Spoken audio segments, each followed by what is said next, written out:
नमस्कार, मैं हूं आपके साथ अंकिता पाल। बुलेटिन की शुरुआत करते हैं। लोक भवन लखनऊ में आयोजित भारत रत्न अटल बिहारी वाजपेयी का जन्म शताब्दी समारोह का आयोजन किया गया है, जहां पर मुख्यमंत्री योगी आदित्यनाथ ने उन्हें याद किया और श्रद्धांजलि दी है। इस मौके पर रक्षा मंत्री राजनाथ सिंह भी मौके पर मौजूद रहे।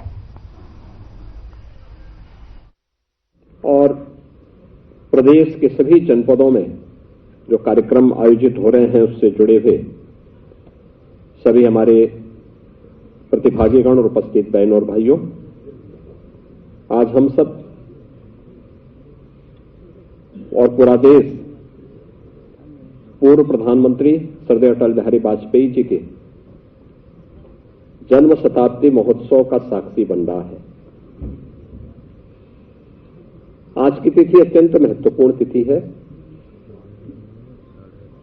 यह हमारी मान्यता है कि आज के दिन से अब दिन बड़े होने लगेंगे।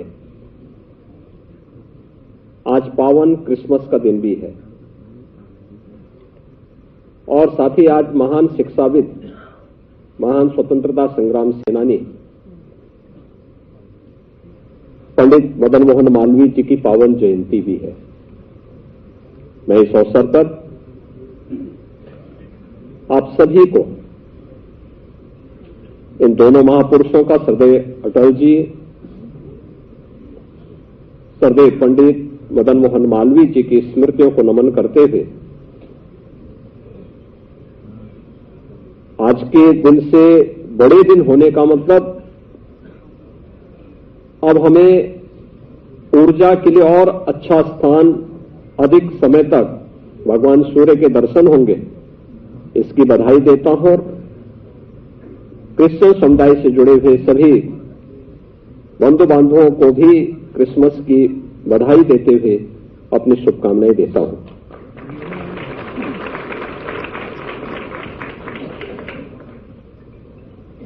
प्रधानमंत्री जी की प्रेरणा से पूरे देश के अंदर श्रद्धेय अटल जी की जयंती को सुशासन दिवस के रूप में आयोजित करने का निर्णय लिया गया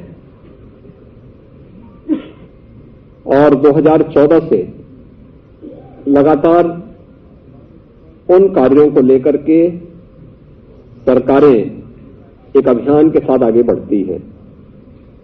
क्योंकि यह वर्ष श्रद्धेय अटल जी का जन्म शताब्दी वर्ष है, इसलिए सुशासन सप्ताह का आयोजन हुआ। सुशासन सप्ताह के अवसर पर प्रदेश के अंदर हर जनपद में कार्यक्रम हुए। इसमें प्रशासन और शासन से जुड़े हुए सभी विभाग तो जुटे ही थे, साथ साथ 3 प्रकार के अन्य कार्यक्रम भी आयोजित हुए, जिनमें आपने देखा होगा कि लखनऊ जनपद के अंदर 8वीं क्लास से लेकर के 12वीं क्लास तक के बच्चों के लिए निबंध लेखन की एक प्रतियोगिता आयोजित की गई थी, जो सुशासन पर आधारित थी। और मैं चाहूंगा कि सचिवालय प्रशासन और उच्च शिक्षा विभाग इन सब का संकलन प्रदेश भर से करें और प्रदेश भर में सुशासन से संबंधित स्मारिका और पत्रिका का वहां से प्रकाशन हो या राज्य स्तर पर उसका संकलन हो। राज्य स्तर पर उन अच्छे आलेख को संकलित करते हुए उसको विभिन्न लाइब्रेरी में उपलब्ध करवाया जाए, जिससे अन्य लोग भी पढ़ सकें, देख सकें। भाषण प्रतियोगिता का आयोजन ग्रेजुएशन स्तर पर और पीजी स्तर के बच्चों के लिए किया गया था, जिसमें भी 3 बच्चे जनपद स्तर पर, प्रत्येक जनपद में 3-3 बच्चे जो सेलेक्ट हुए, उनको भी आज सम्मानित किया गया। एकल कवि, नवोदित जो कवि हैं, काव्य पाठ, जो अटल जी एक कवि भी थे, उनकी कविताएं बड़ी प्रसिद्ध रही हैं, उससे संबंधित काव्य पाठ का आयोजन भी किया गया। और मुझे प्रसन्नता है कि युवाओं ने इसमें बड़ी रुचि ली, समाज के प्रत्येक तबके ने रुचि ली। कल से मैं देख रहा हूं शताब्दी महोत्सव के कार्यक्रम को 19 दिसंबर को मैंने स्वयं ही इसका शुभारंभ किया था, जो एग्जीबिशन लखनऊ में आयोजित हुई थी। और आज इस आयोजन के साथ कल के कार्यक्रम में हम लोग दिन भर उन कार्यक्रमों के साथ जुटे रहे। अलग अलग स्थानों पर अलग अलग कार्यक्रम थे और सभी कार्यक्रम एक से एक बढ़कर के थे, रोचक थे। ये अपने महापुरुषों के प्रति कृतज्ञता ज्ञापित करने का हम सबका एक माध्यम है कि हम आने वाली पीढ़ी को उन मार्गों का अनुसरण करने के लिए प्रेरित कर सके। और आज का आयोजन जब पूरा देश और पूरा प्रदेश श्रद्धेय अटल जी की जन्म शताब्दी वर्ष के कार्यक्रम के साथ जुट रहा है, मुझे बताते हुए प्रसन्नता है कि जो यहां पे सुशासन सप्ताह का आयोजन किया गया था, इस आयोजन में शासन के जो विभिन्न विभाग उसमें भागीदार बने थे, उसमें 2,59,000 से अधिक जो लोक शिकायतें थी उनका निस्तारण के लिए उत्तर प्रदेश में हुआ, जो देश के अंदर नंबर 1 पर रहा है। सभी देश के अंदर उत्तर प्रदेश इसमें नंबर 1 पर रहा है। और मुख्यालय स्तर पर, मंडल स्तर पर और तहसील स्तर पर भी इस अवसर पर 16,223 कार्यशालाओं का आयोजन अकेले उत्तर प्रदेश ने किया है। सुशासन सप्ताह के अवसर पर 9,06,800 से अधिक सर्विस डिलीवरी के आवेदन निस्तारित किए गए, जिसमें 105 जो गुड गवर्नेंस से संबंधित बेस्ट प्रैक्टिसेस थी, उन्हें 105 लोक शिकायतों के निराकरण की सफलता की कहानी और सोशल मीडिया पर 423 ट्वीट और 119 पीआईपी स्टेटमेंट और 36 विजन डॉक्यूमेंट स्टिक @100 अपलोड किए गए। इस अवसर पर ease of doing business, mission Karmayogi, सुशासन में आर्टिफिशियल इंटेलिजेंस व मशीन लर्निंग, साइबर सिक्योरिटी, सूचना का अधिकार का महत्व, नागरिकों को समयबद्ध रूप से सेवाएं उपलब्ध कराए जाने हेतु जो जनहित गारंटी की योजना है उससे संबंधित उसकी उपयोगिता के बारे में, और शासकीय खरीद प्रोक्त में जेम पोर्टल, मानव संपदा पोर्टल आदि के विषय पर आधारित भी ये सभी कार्यक्रम इस अवसर पर लोगों को अवगत कराया गया था। और यह कार्यक्रम आयोजन होने के साथ अब हम इस मुख्य महोत्सव के साथ यहां पे जुड़े हैं। मुझे प्रसन्नता है कि लखनऊ के अंदर जिन बच्चों ने इस आयोजन में भागीदारी की और उनमें स्थान प्राप्त किया, आपने सुश्री स्नेहा तिवारी के काव्य पाठ को यहां पे सुना। उन्होंने काव्य पाठ प्रतियोगिता में प्रथम स्थान प्राप्त किया। वे महाराजा बिजली पासी राजकीय स्नातकोत्तर महाविद्यालय आसियाना लखनऊ की छात्रा है। बीए 5th सेमेस्टर की वे छात्रा है, प्रथम स्थान उन्होंने प्राप्त किया। सुश्री शाम्भी शुक्ला नवयुग कन्या डिग्री कॉलेज, ये बीएससी 5th सेमेस्टर की छात्रा है, इन्होंने 2nd स्थान प्राप्त किया। और सुश्री विदुषी मिश्रा, ये कुनकुन जी महिला डिग्री कॉलेज की बीए 1st सेमेस्टर की छात्रा है, इन्होंने 3rd स्थान इस काव्यपाठ प्रतियोगिता में लखनऊ जनपद के अंदर प्राप्त किया है। मैं इन सबका हृदय से बधाई देता हूं। भाषण प्रतियोगिता में मोहम्मद फिरोज, ये बीएससी 5th सेमेस्टर के छात्र हैं, जिन्होंने सुशासन पर जो भाषण प्रतियोगिता थी उसमें पहला स्थान प्राप्त किया। सुश्री मृणाली दीक्षित, उन्होंने नेशनल पीजी कॉलेज की एमए 3rd सेमेस्टर की छात्रा है, इन्होंने 2nd स्थान प्राप्त किया। और सुश्री माई वाजपेयी बीए 3rd सेमेस्टर की छात्रा है, इन्होंने 3rd स्थान प्राप्त किया है, जिन्हें अभी यहां पे मंच पे सम्मानित किया गया। मैं इनको भी हृदय से बधाई देता हूं। और निबंध लेखन में सुश्री सुप्रिया दीक्षित, ये 12वीं की छात्रा हैं, राजकीय बालिका inter college Sai Meena road Lucknow. Sushri Harshita Singh, ये 11वीं की छात्रा है, बक्सी का तालाब इंटर कॉलेज लखनऊ। और Sushri Sakshi Pandey Saint Clare's convent college Hardoi road Lucknow की 9वीं क्लास की छात्रा है। इन्होंने 3rd स्थान प्राप्त किया है। मैं इन सभी बालिकाओं को भी हृदय से बधाई देता हूं और इन सबका अभिनंदन करता हूं। यह आयोजन इसी रूप में प्रदेश के हर जनपद में आयोजित हो रहे हैं, जहां पे हमारे प्रभारी मंत्री जनप्रतिनिधिगण इस आयोजन के साथ भागीदार बनकर के इन कार्यक्रमों को सफलता की एक नई ऊंचाई तक पहुंचाने के लिए कार्य कर रहे हैं। सुशासन के लिए सुरक्षा का भाव आवश्यक है। सुरक्षा का भाव बगैर जन सहभागिता के कभी संभव नहीं हो सकता और एक घर के अंदर से सुरक्षा का भाव पैदा करना होगा। घर के अंदर व्यक्ति सुरक्षित है तो सामुदायिक रूप से भी सुरक्षा का भाव स्वतः स्फूर्त भाव के साथ पैदा होता हुआ दिखाई देगा और हमें इसके लिए प्रशासन को, शासन को मजबूर करना होगा।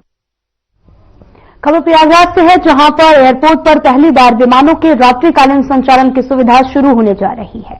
इसके लिए एयर ट्रैफिक कंट्रोल ने भी सहमति दे दी है। प्रयागराज एयरपोर्ट पर महाकुंभ के दौरान 24 घंटे विमानों का आवागमन हो सकेगा और एटीसी वायुसेना के पास में अभी तक सिर्फ दिन में ही प्रयागराज एयरपोर्ट पर यात्री विमानों का आवागमन होता है और महाकुंभ के दौरान 23 से अधिक शहरों के लिए विमानों का संचालन होना है, जबकि विमानों की संख्या और फेरे 60 से भी अधिक होंगे और ऐसे में 24 घंटे विमानों की लैंडिंग और उड़ान पर सेना ने हरी झंडी दे दी है और ऐसे में दिल्ली, मुंबई, बेंगलुरु, कोलकाता और साथ ही 23 शहरों में विमान सेवाएं मिलेंगी।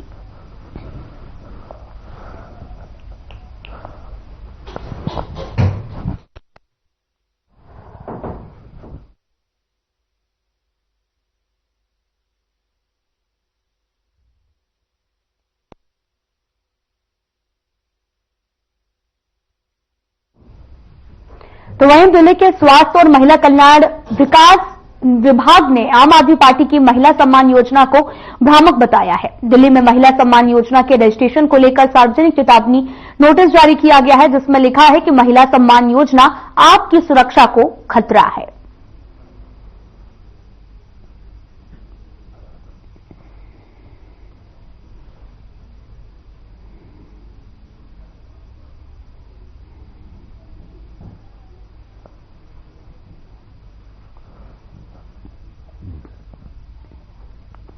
आपको बताते चलें कि योजना से आपकी सुरक्षा को खतरा बताया गया है। दरअसल आपको बताते चले कि आम आदमी पार्टी ने महिला सम्मान योजना और साथ ही संजीवनी योजना जो है वो लागू करने की बात कही है और साथ ही उन्होंने अभी से रजिस्ट्रेशन फॉर्म भी भराने शुरू कर दिए हैं, तो जिसको लेकर अब योजना से आपकी सुरक्षा को खतरा बताया गया है और आपको एक नोट भी दिखा रहे हैं जिसके जरिए महिला कल्याण विभाग का नोटिस जो है वो दिया गया है, जहां पर योजना से आपकी सुरक्षा को खतरा बताया गया। महिला एवं बाल विकास ने इस नोटिस को जारी किया है और कहा कि महिला सम्मान योजना भ्रामक है।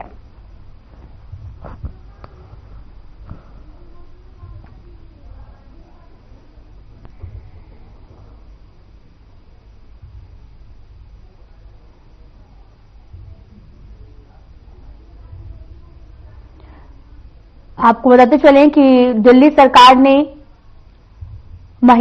एक जो योजना है वो लागू करने की बात कही, जहां पर रजिस्ट्रेशन भी कराए जा रहे हैं, जिसको लेकर महिला सम्मान योजना भ्रामक बताई गई है और इस दौरान एक प्रेस नोट जारी किया गया और सार्वजनिक सूचना भी दी गई है, जिसमें से प्रेस नोट दिया गया और महिला एवं बाल विकास विभाग ने जो है वो जानकारी साझा की और कहा कि आम आदमी पार्टी ने जो ये योजना लागू की है और लागू करने की जो बात कह रही है, जिसके फॉर्म और रजिस्ट्रेशन कराए जा रहे हैं, वो भ्रामक है।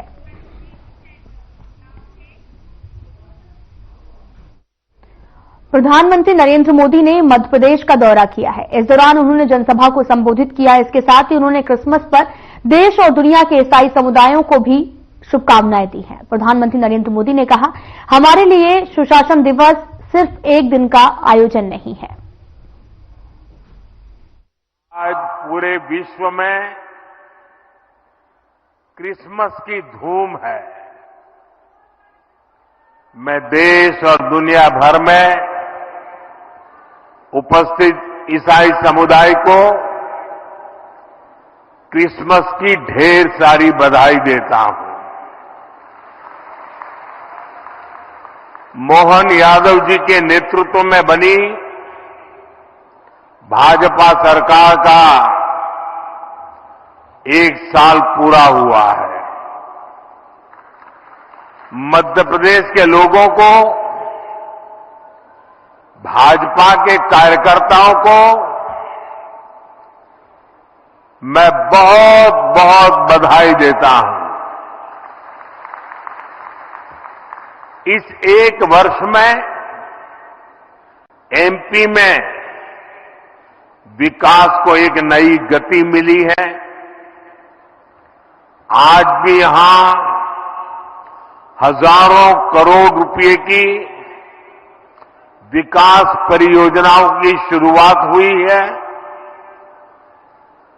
आज ऐतिहासिक केन बेतवा लिंक परियोजना का, दौधन बांध का शिलान्यास भी हुआ है।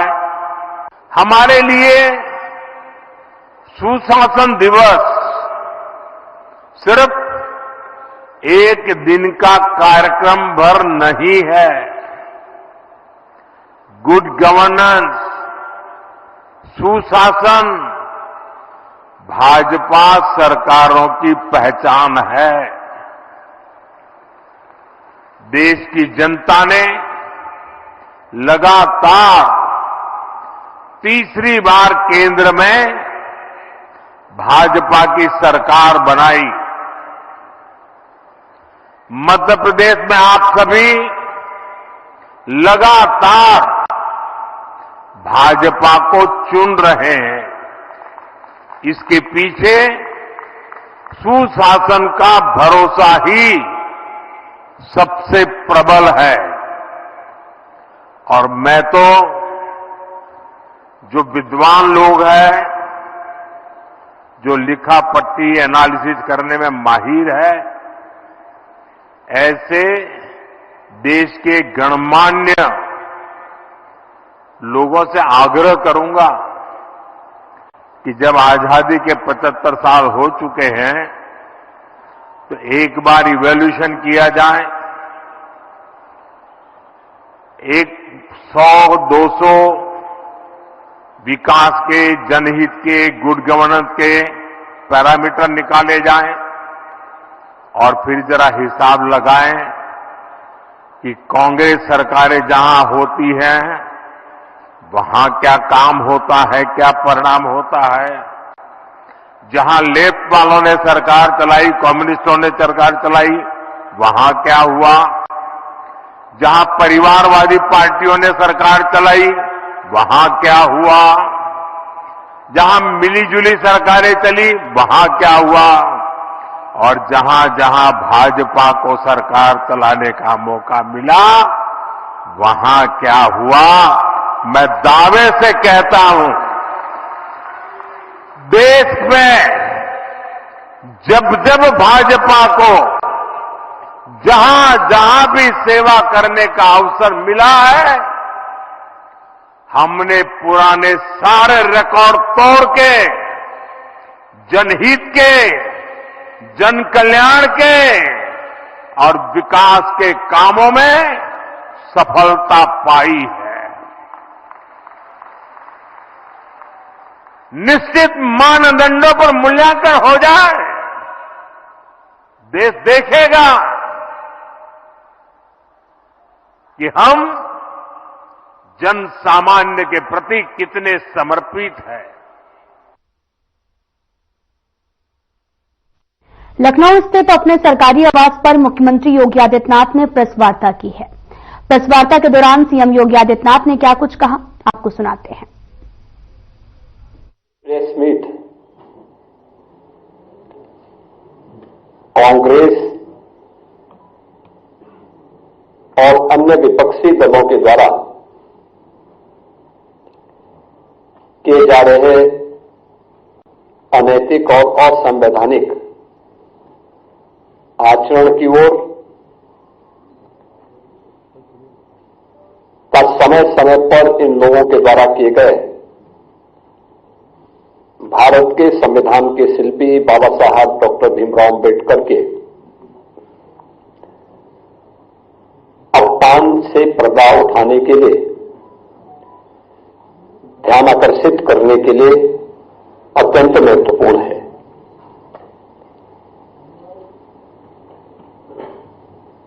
हम सब जानते हैं, देश की आजादी के आंदोलन में और संविधान निर्माण के दौरान और स्वतंत्र भारत में बाबा साहब डॉक्टर भीमराव अम्बेडकर का एक बड़ा योगदान था। अत्यंत महत्वपूर्ण उनकी भूमिका समय समय पर रही। वे भारत माता के एक महान सपूत थे।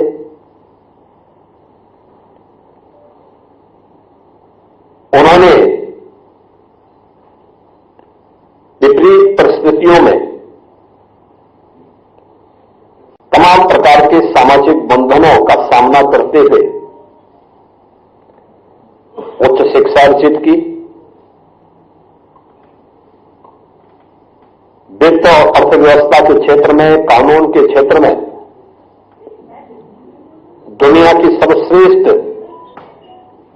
डिग्री अर्जित की और फिर उसके माध्यम से उन्होंने भारत को अपने उस ज्ञान से आलोकित करने में अपनी पूरी ताकत लगाई।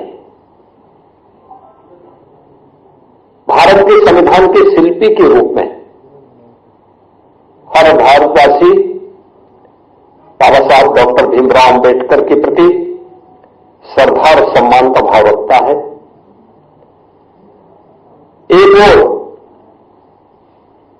भारतवासी के मन में बाबा साहब भीमराव अम्बेडकर के प्रति श्रद्धा और सम्मान का भाव, बाबा साहब भीमराव अम्बेडकर के सपने का भारत बनाने के लिए भारतीय जनता पार्टी सदैव पूरी ईमानदारी और प्रतिबद्धता के साथ कार्य की है।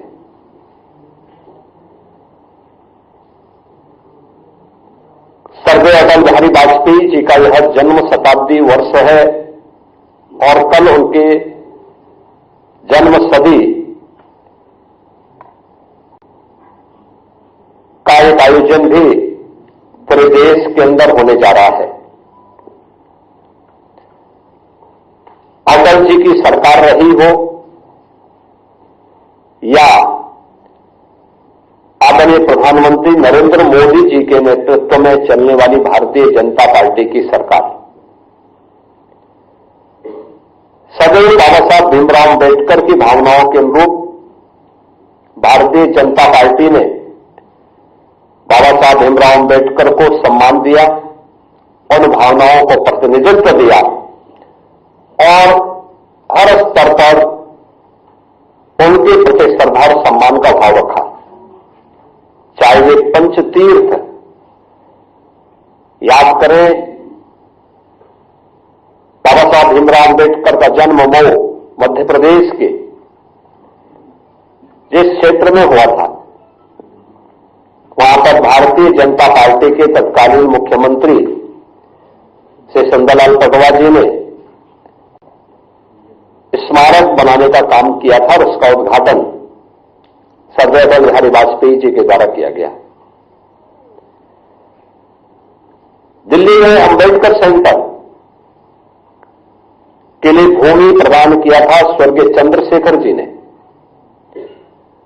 और वहां पर अम्बेडकर इंटरनेशनल सेंटर की स्थापना आदरणीय प्रधानमंत्री मोदी जी ने किया। दीक्षा भूमि नागपुर में भव्य स्मारक बनाने का कार्य हो, या फिर इंग्लैंड में जहां पर बाबा साहब भीमराव अम्बेडकर ने उच्च शिक्षा अर्जित की थी,